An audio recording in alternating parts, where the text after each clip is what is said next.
नमस्कार मित्रांनो, मी काटे शिवाजी. बऱ्याच दिवसांनी आपली भेट होते. तर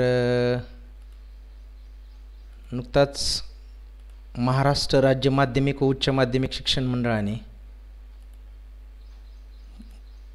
12वीचा जो सिलॅबस फ्रेम करण्यात आलेला आहे, त्या अंतर्गत 12वी कॉमर्सच्या बुक कीपिंग अँड अकाउंटन्सीसाठी जो नवीन सिलॅबस दिलेला आहे, त्यात आपणाला 10 टॉपिकचा समावेश दिसून येतो.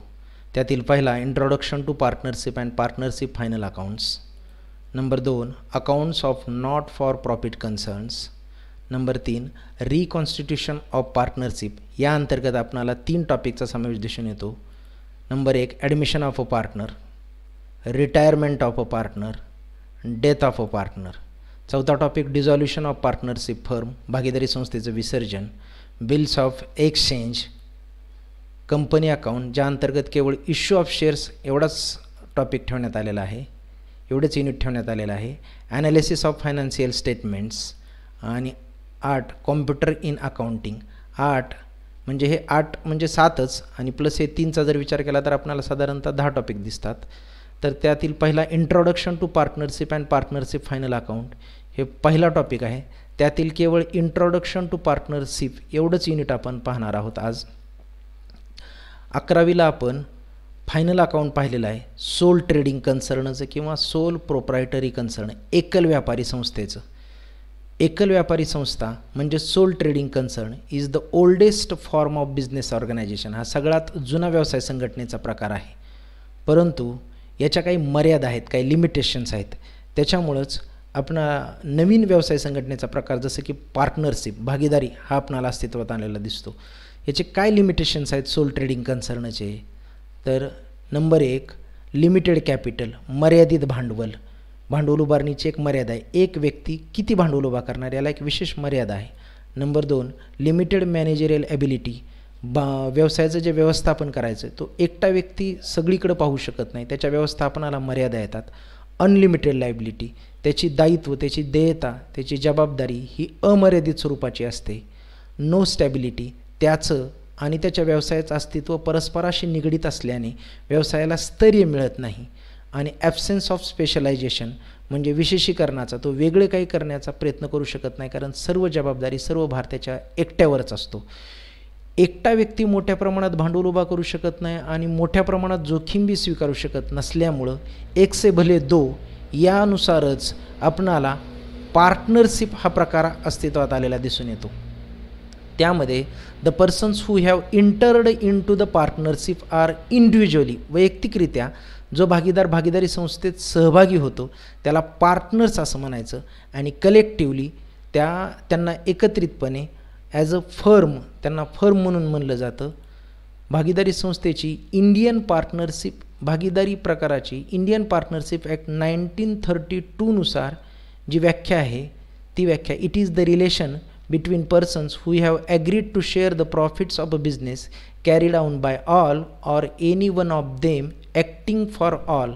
सर्वांनी किंवा सर्वातर्फे एकाने चालविलेल्या व्यवसायातील नफ्याची आपापसात वाटणी करण्याचे ज्या व्यक्तींनी मान्य केले आहे त्या व्यक्तींच्या परस्परातील संबंधांना भागीदारी असे म्हणतात. तर यात आपणाला लक्षात येऊन जाईल की भागीदारी म्हणजे कमीत कमी 2 व्यक्तींची आवश्यकता असते. 2 किंवा 2पेक्षा अधिक व्यक्तींनी एकत्रित येऊन नफा विभागण्याच्या उद्देशानं जो व्यवसाय चालवलेला असतो त्या व्यवसायाला भागीदारी संस्था असं म्हणतात. आणि त्या व्यक्तींमध्ये जे आपापसात संबंध असतात त्यालाच भागीदारी असे म्हणतात. या भागीदारीचीच आपणाला, भागीदारी संस्थेची आपणाला फीचर्स ऑफ पार्टनरशिप वैशिष्ट्ये पाहायचे आहेत. फीचर्स ऑफ पार्टनरशिप फर्म साधारणतः आपणाला 9 वैशिष्ट्ये पाहायची आहेत. त्या 9 वैशिष्ट्याचं एक चार्ट आपणाला समोर दिसून येत आहे. ते आपल्याला 9 वैशिष्ट्ये पाहिजेत. Agreement, number of partners, lawful business, sharing of profit and losses, unlimited liability, registration, joint ownership and management, principal and agent and dissolution. याच्यावर आपल्याला काय ऑब्जेक्टिव्हचे प्रश्न विचारले जातात म्हणून हे पाहणं आवश्यक आहे. तर 1 नंबर ॲग्रीमेंट, कॉन्ट्रॅक्ट. समोर दिसत असणाऱ्या पिक्चरवरून आपल्याला लक्षात येते की ॲग्रीमेंट केलं जातं, करार केला जातो. Partnership is a result of agreement between partner. भागीदारांनी आपापसात जो करार केलेला असतो त्याच्यानुसारच भागीदारी संस्थेची स्थापना होते. It could be written or oral, ही लेखी किंवा तोंडी असू शकते. But a written agreement is preferred, परंतु लेखी कराराला प्राधान्य दिलं जातं. कारण so that it can be used as a proof in the court, कारण ते कोर्टात प्रूफ म्हणून वापरलं जाऊ शकतं. Such written agreement is known as partnership deed, अशा लेखी दस्तऐवजालाच पार्टनरशिप डीड असं म्हणतात. Number 2, number of partners. भागीदारी संस्थेच्या स्थापनेसाठी आत्ताच उल्लेख केल्याप्रमाणे कमीत कमी 2 व्यक्तींची आवश्यकता असते. To form a partnership minimum 2 persons are required, आणि मॅक्झिमम लिमिट 50 असतं. 50पेक्षा जास्त व्यक्ती असेल तर ते एक प्रायव्हेट खाजगी कंपनी म्हणून त्याला गणलं जाईल. According to companies act 2013 amended in 2014, यानुसार 50 मॅक्झिमम लिमिट ठेवण्यात आलेलं आहे. लॉफुल बिझनेस म्हणजे तो एक कायदेशीर व्यवसाय असणं आवश्यक आहे, जो व्यवसाय भागीदारीच्या अंतर्गत चालविला जाणार आहे. Sharing of profit and losses. भागीदारी संस्थेत जे कमीत कमी 2 आणि जास्तीत जास्त 50 लोक सहभागी झालेत, ते एकत्र याच उद्देशाने येतात की नफा वाटून घेतला गेला पाहिजे. ते ज्या प्रमाणात नफा वाटून घेतील त्यालाच प्रॉफिट शेअरिंग रेशो असं म्हणतात. उदाहरणार्थ 3:2, 4:5 हे जे प्रमाण असतं नफा तोटा विभागणीचं, किंवा 1:2:3 हे जे नफा तोटा विभागणीचं प्रमाण असतं त्यालाच प्रॉफिट शेअरिंग रेशो असं म्हणतात. Partners have to share profit and losses according to the ratio given in the agreement. भागीदारांनी आपापसात जो करार केलेला आहे त्यामध्ये जे प्रमाण दिलेलं आहे त्यानुसारच भागीदार नफा तोटा विभागतात. परंतु जर भागीदारीच्या करारनाम्यात नफा तोटा विभागणीबद्दल कुठलाही उल्लेख केला गेला नसेल तर काय करायचं हा प्रश्न येतो. म्हणूनच if the agreement is silent, म्हणजे करारनाम्यात जर काही उल्लेख केला गेला नसेल about the ratio, then profit and loss sharing will be equal. मग नफा तोटा विभागणी मात्र समान केली जाईल. आपल्याला बऱ्याच पुढं प्रॉब्लेममध्ये पाहायचं आहे की काही प्रॉब्लेममध्ये नफा तोटा विभागणीचं प्रमाणच दिलेलं दिसत नाही. अशा वेळी आपल्याला नफा तोटा समान प्रमाणात विभागायचा आहे. नंबर पुढचं आहे अनलिमिटेड लायबिलिटी. अनलिमिटेड लायबिलिटी म्हणजेच अमर्यादित दायित्व. The liability of partners is unlimited, अमर्यादित, जॉईंट संयुक्त, and several. If assets of business is not sufficient, जर भागीदारी संस्थेची संपत्ती टू पे अ लायबिलिटीज, म्हणजे भागीदारी संस्थेची संपत्ती देयता देण्यासाठी जर पुरेशी पडत नसेल, ठरत नसेल, then personal property of partners can be used. मग भागीदाराची वैयक्तिक प्रॉपर्टी तिथं विचारात घेतली जाऊ शकते. म्हणजे भागीदारी संस्थेवर जर देणं प्रचंड वाढलेलं असेल आणि भागीदारी संस्थेची पूर्ण प्रॉपर्टी विकूनसुद्धा देणं चुकतं केलं जाऊ शकत नसेल तर अशा वेळी भागीदाराच्या पार्टनरच्या वैयक्तिक प्रॉपर्टीची विक्री करून ते देणं दिलं जाऊ शकतं. यालाच अनलिमिटेड लायबिलिटी, अमर्यादित दायित्व असं म्हणायचं. If anyone of the partner is declared insolvent. Solvent 11वीला आपण टर्म पाहिलेली आहे. सॉल्वंट म्हणजे ज्याची ॲसेट जास्त असते आणि लायबिलिटीज म्हणजे देयता कमी असते, आणि इनसॉल्वंट म्हणजे ज्याच्या लायबिलिटीज जास्त असतात आणि ॲसेट्स कमी असतात. तर एखादा भागीदार भागीदारी संस्थेतला डिक्लेअर्ड इनसॉल्वंट जर दिवाळखोर घोषित झाला, देन हिज लायबिलिटी, मग त्याचं देणं कुणी द्यायचं, will be borne by the solvent partner. मग जर 3 भागीदारापैकी एखादा भागीदार इनसॉल्वंट डिक्लेअर झाला तर उरलेल्या 2 भागीदारांनी सॉल्वंट पार्टनरनी त्याच्या देण्याची जबाबदारी नफा तोटा विभागणीच्या प्रमाणात घ्यावी लागते. Registration, process of entering the name of partnership firm in the register of registrar. निबंधकाच्या रजिस्टरमध्ये भागीदारी संस्थेची नोंदणी करण्याच्या प्रक्रियेलाच रजिस्ट्रेशन, नोंदणी असं म्हणायचं. According to Indian partnership act 1932 registration is optional. भागीदारी कायदा 1932चा एवढा आपल्याला लक्षात आला असेल की यानुसार भारतात भागीदारी संस्थेचं रजिस्ट्रेशन हे ऑप्शनल आहे, म्हणजे ऐच्छिक आहे, त्याची नोंदणी करावी असं काही बंधन नाही. परंतु but in Maharashtra state registration is compulsory. परंतु महाराष्ट्रात रजिस्ट्रेशन मात्र कंपल्सरी आहे. विथ इफेक्ट फ्रॉम 4 रोजीपासून लागू, म्हणजे 1 एप्रिल 2005 पासून महाराष्ट्रात भागीदारी संस्थेचं रजिस्ट्रेशन अनिवार्य आहे, बंधनकारक आहे. हे रजिस्ट्रेशन बंधनकारक करण्यामागं हेतू हाच आहे की जर भागीदारीचं रजिस्ट्रेशन करणं आवश्यक असेल तर आपणाला पार्टनरशिप डीड म्हणजे भागीदारीचा करारनामा, लेखी करारनामा तयार करावा लागतो. त्याशिवाय भागीदारी संस्थेचं रजिस्ट्रेशन होऊ शकत नाही. आणि जर लेखी करारनामा असेल तर तो उद्या चालून कोर्टात ॲज अ प्रूफ, पुरावा म्हणून वापरला जाऊ शकतो. म्हणजे जर काय भागीदारामध्ये आपापसात मतभेद उद्भवले तर तो लेखी पुरावा त्यांच्यातील मतभेद मिटवण्यासाठी वापरला जाऊ शकतो. म्हणजे त्यांच्यात काय ठरलं होतं ते त्या दस्तऐवजावरून आपल्या लक्षात येऊ शकतं. Joint ownership and management. Each partner is a joint owner of the property of the firm. भागीदारी संस्थेची जी काही प्रॉपर्टी असेल त्याचे सर्व भागीदार संयुक्त मालक असतात. कोण्याही एका भागीदाराची ती प्रॉपर्टी असत नाही. All partners have equal rights in managing the firm. सर्व भागीदारांना भागीदारी संस्थेचं व्यवस्थापन संयुक्तपणे करण्याचा अधिकार असतो.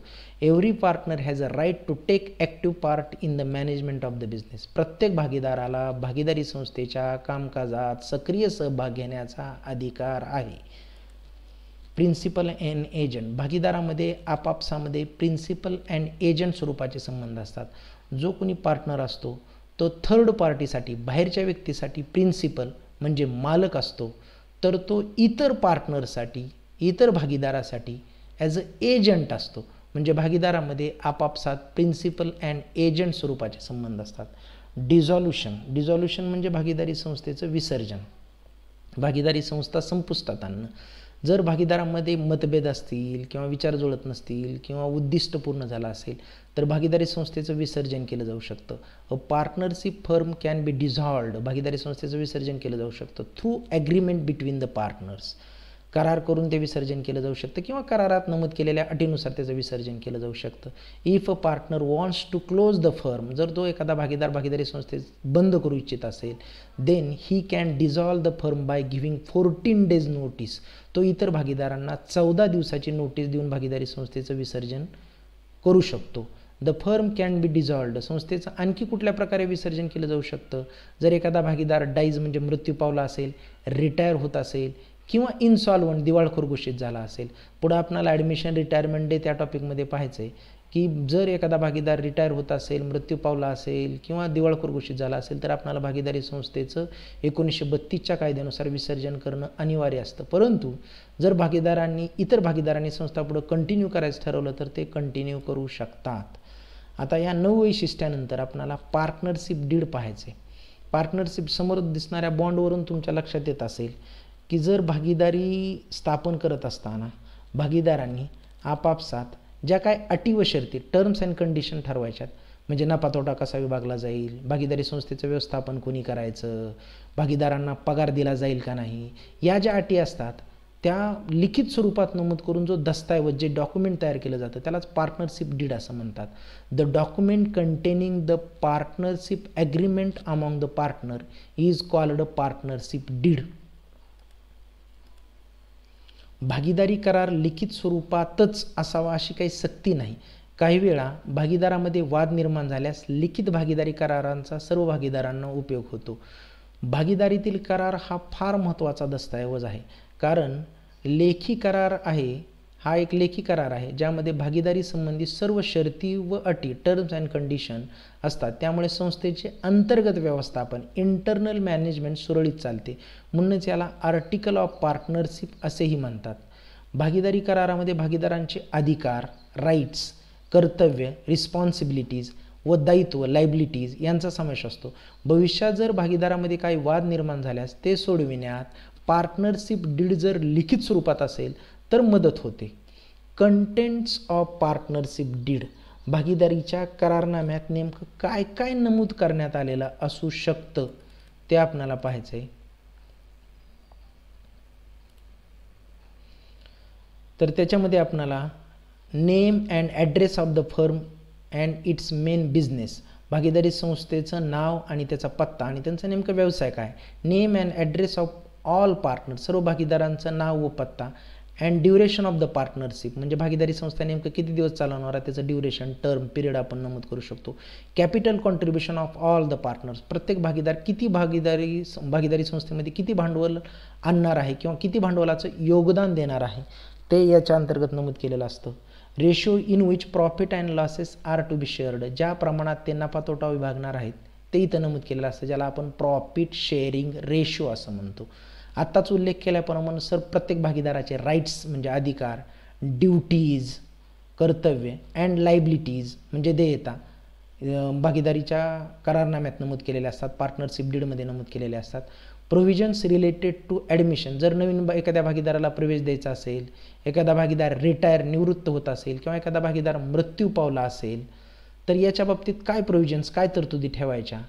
Rate of interest on capital loan and drawings etc, या बाबतीत आपल्याला पुढं पाहायचं आहे की इंटरेस्ट ऑन कॅपिटल म्हणजे भांडवलावरील व्याज, भागीदारानं भागीदारी संस्थेला भांडवल पुरवलं याबद्दल भागीदारी संस्था भागीदारांना इंटरेस्ट म्हणजे व्याज देऊ शकते. पण हे व्याज द्यायचं का नाही, 1932चा पार्टनरशिप ॲक्ट म्हणतो की व्याज दिलं जाणार नाही.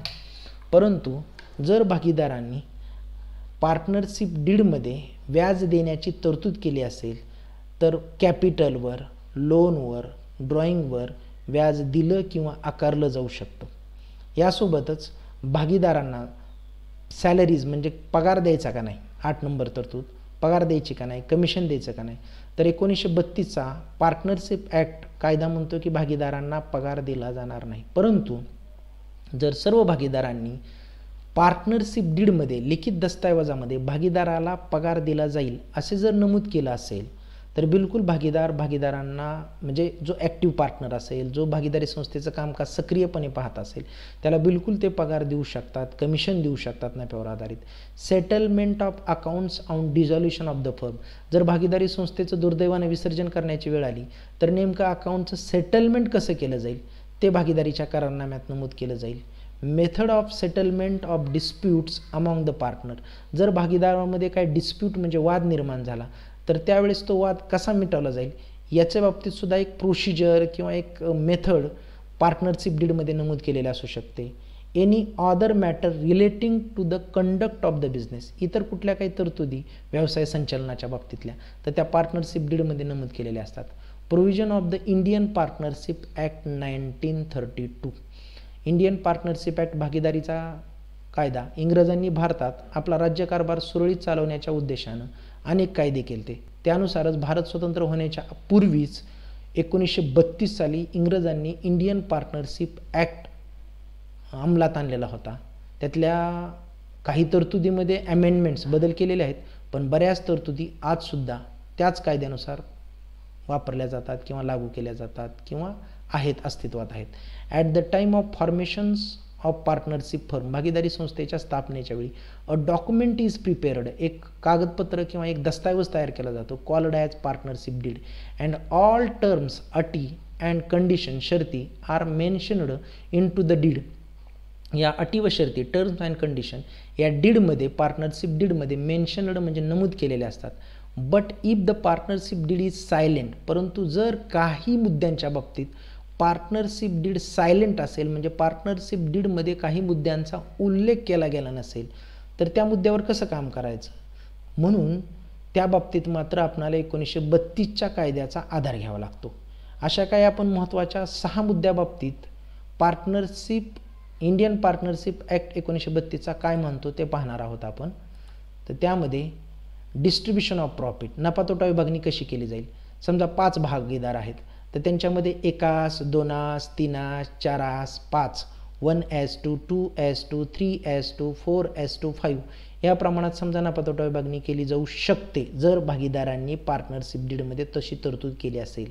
परंतु डिस्ट्रीब्युशन ऑफ प्रॉफिट म्हणजे नफा तोटा कसा विभागला जाईल याच्या बाबतीत जर भागीदारांनी पार्टनरशिप डीडमध्ये काहीच तरतूद केली नसेल, तरतूद करायची ते विसरले असतील, मग नफा तोटा कसा विभागला जाईल. त्यावेळी if the partnership deed is silent about the profit sharing ratio then profit and losses are distributed among the partner in equal ratio, त्यावेळी तो नफा तोटा विभागणी समान प्रमाणात केलं जाईल. म्हणजे आपल्याला पुढे जाऊन पाहायचं की एखाद्या प्रॉब्लेममध्ये नफा तोटा विभागणीचं प्रमाणच दिलेलं असत नाही, त्यावेळेस मात्र नफा तो आपण समान प्रमाणात 1:1 या प्रमाणात आपण डिस्ट्रीब्युशन करतो.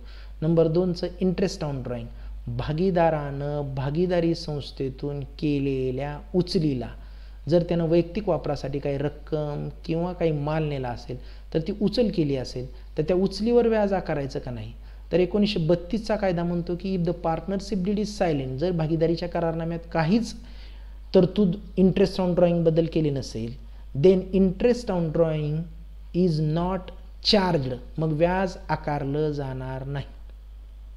परंतु भागीदारांनी जर भागीदारीच्या करारनाम्यात पार्टनरशिप डीडमध्ये इंटरेस्ट ऑन ड्रॉइंगबद्दल तरतूद केली असेल किंवा व्याजाचा काही दर ठरवला असेल तर ते बिलकुल व्याज आकारू शकतात. भागीदारानं ज्या भागीदारानं भागीदारी संस्थेकडून उचल केली असेल त्याच्यावर ते बिलकुल व्याज आकारू शकतात. परंतु पुढे जाऊन आपल्याला एखाद्या प्रॉब्लेममध्ये इंटरेस्ट ऑन ड्रॉइंगचा रेट, व्याजाचा दर दिलेला असतो परंतु डेटच दिलेली नसते. असं जर एखाद्या प्रॉब्लेममध्ये if the date of drawing is not given then average of 6 months interest is charged, 6 महिन्याचं व्याज आपल्याला तिथं ड्रॉइंगवर आकारायचं आहे. इंटरेस्ट ऑन पार्टनर्स लोन, भागीदारी संस्थेला कॅपिटल व्यतिरिक्त ॲडिशनल अमाऊंट देतो, त्याला आपण लोन असं म्हणतो. या लोनवर पार्टनरशिप ॲक्ट 1932चा 1932चा म्हणतो की तुम्हाला 6% दरानं त्याला व्याज द्यावं लागेल. अशी तरतूद इंडियन पार्टनरशिप ॲक्ट 1932मध्ये करण्यात आलेली आहे. इंटरेस्ट ऑन कॅपिटल, भांडवलावरील व्याज, भागीदारानं भागीदारी संस्थेला जे काही भांडवलाचा पुरवठा केलेला आहे त्याच्यावर भागीदाराला व्याज द्यायचं का नाही. तर 1932चा भागीदारी कायदा इंडियन पार्टनरशिप ॲक्ट 1932 म्हणतो की if the partnership deed is silent, जर भागीदारीच्या करारनाम्यात भागीदारांनी जो लिखित दस्तावेज तयार केलेला आहे त्या करारनाम्यात इंटरेस्ट ऑन कॅपिटलबद्दल काहीच तरतूद नसेल then interest is not allowed, मग भागीदारांना व्याज दिलं जाणार नाही. Salary or commission to partner, भागीदार कमीत कमी 2 व जास्तीत जास्त 50 असतात. मग भागीदारी संस्थेचं व्यवस्थापन कुणी करायचं, सर्व लोकांनी व्यवस्थापन तर करणं शक्य नाही. मग समजा ज्यांना व्यवसाय चालवण्याचा अनुभव आहे अशा 1-2 लोकांना आपण व्यवसायाचं संचालन करण्याचा अधिकार दिला आणि त्या लोकांना पगार द्यायचं ठरवलं तर बिलकुल पार्टनर अशा ॲक्टिव्ह पार्टनरला भागीदारीच्या करारनाम्यात पार्टनरशिप डीडमध्ये प्रोव्हिजन तरतूद करून सॅलरी पगार देऊ शकतात. परंतु जर पार्टनरशिप डीडमध्ये तशी तरतूद केली गेली नसेल तर इंडियन पार्टनरशिप ॲक्ट हा पगार दिला जाणार नाही असे म्हणतो. As per the Indian partnership act partners are not entitled to get salary, म्हणजे भागीदारांना पगार देणं बिलकुल बंधनकारक नाही भागीदारीच्या कायद्यानुसार. पण जर पार्टनरशिप डीडमध्ये तशी तरतूद केली असेल तर बिलकुल पगार दिला जाऊ शकतो. हे सॅलरीच्या बाबतीत, कमिशनच्या बाबतीत आणि रेम्युनरेशन म्हणजे मानधनाच्या बाबतीत आपल्याला म्हणता येईल.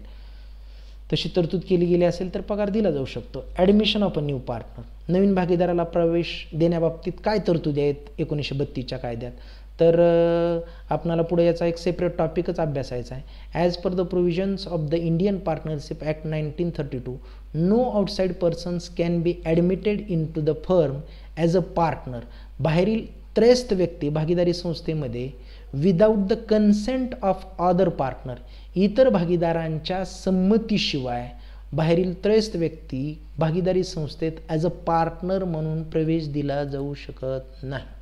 तर या पुढील भाग आपण पुढच्या व्हिडिओत पाहणार आहोत. थँक्यू.